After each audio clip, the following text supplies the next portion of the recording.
We sent in our final packaging for review, and we gave them, I think it's like $250 to review our packaging and give us feedback. And so they gave us feedback on it, and we're learning that there's so many like little things that you're not allowed to do on packaging. So for example, here I want to have the word maximum in there.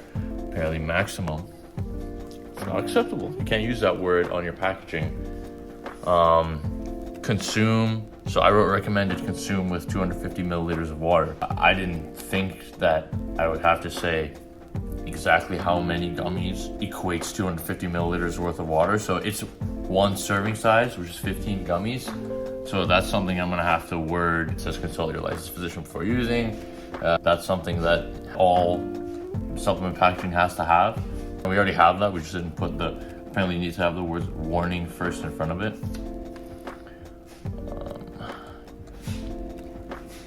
What does 200G stand for? 200 grams. Like, come on, brother. That one you should know. Better moves to the top left. Not sure then. Okay. That one makes sense. So really, it's very minor things.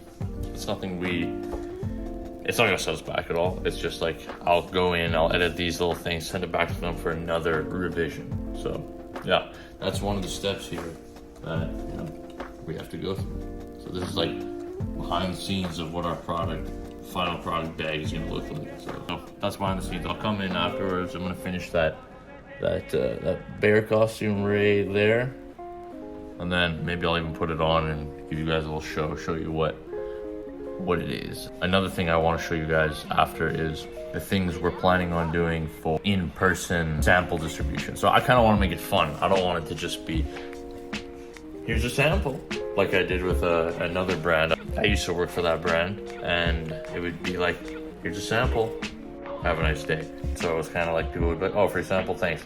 Eat it, give it away, no thoughts. But I kind of want to make our sample process fun. I want to gamify it.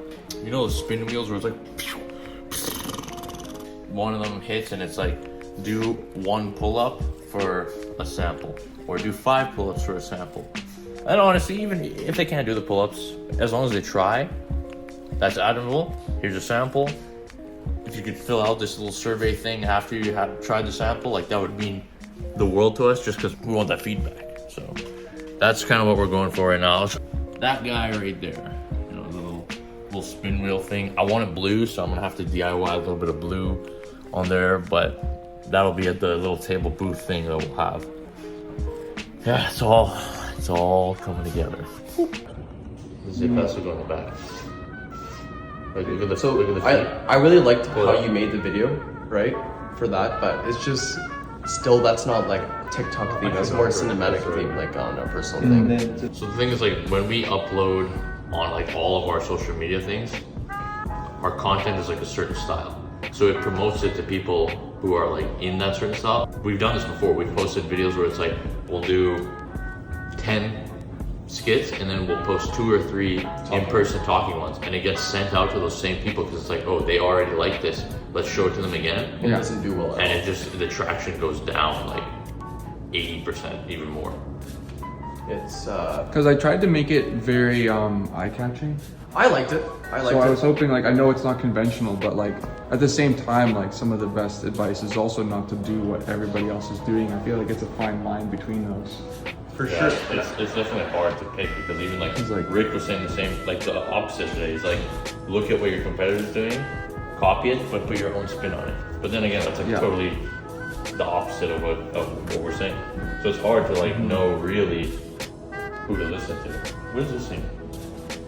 This is your jacket? Very handsome bear.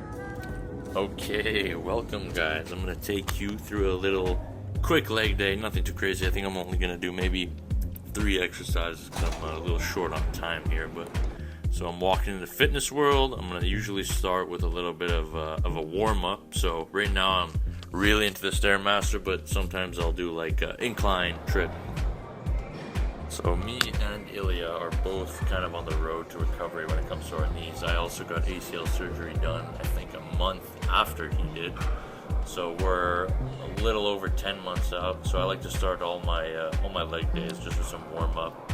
I'll do some knee to toes, left, right. Really get some deep squats in. Just kind of feel the motions around. Try to get those muscles activated and not stretch them out too much, but give them a very, very quick stretch. Don't look at my butt here. Oh my goodness. Someone put that thing away. I'll speed these up a little bit because I know that this did take a lot of time.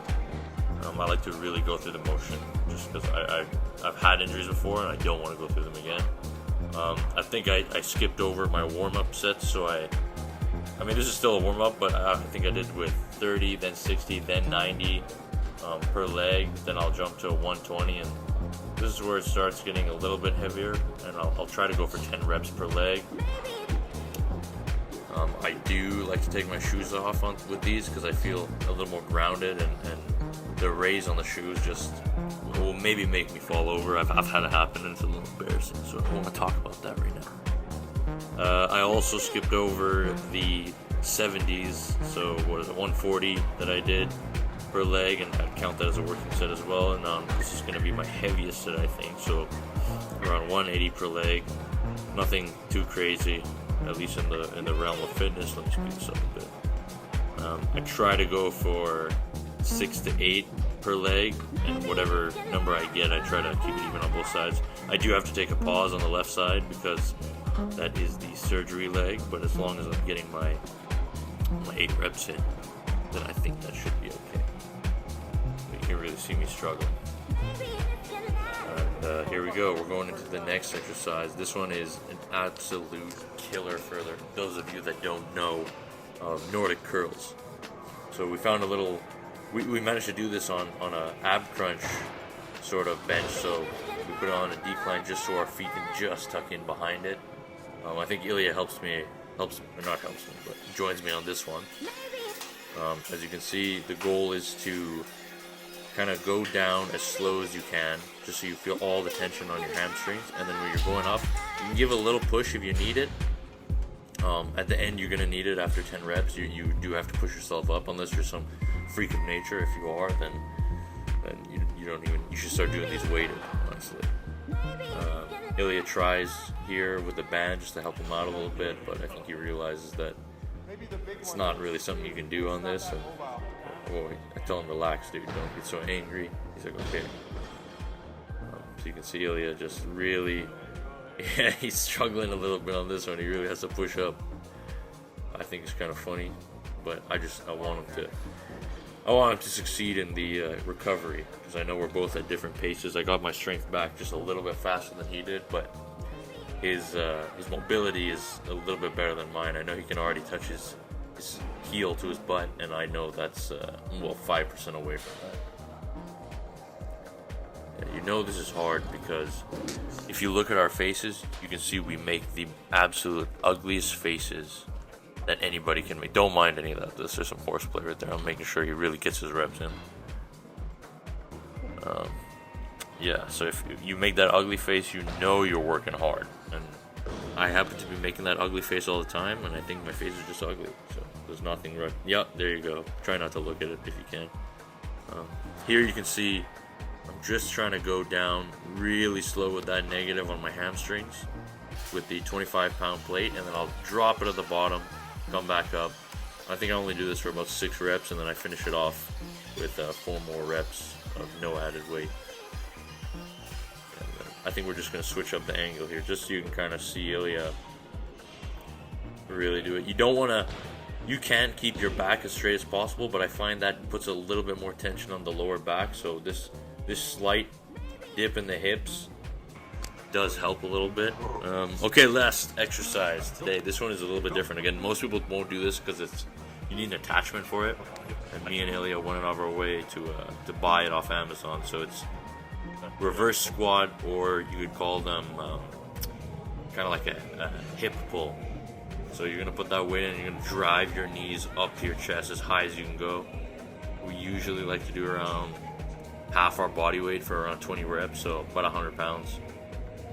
And you feel this not only in your hip flexors, but it's an amazing ab workout as well. And then you can also Feel it in your tibs as long as you're keeping your tibialis anterior.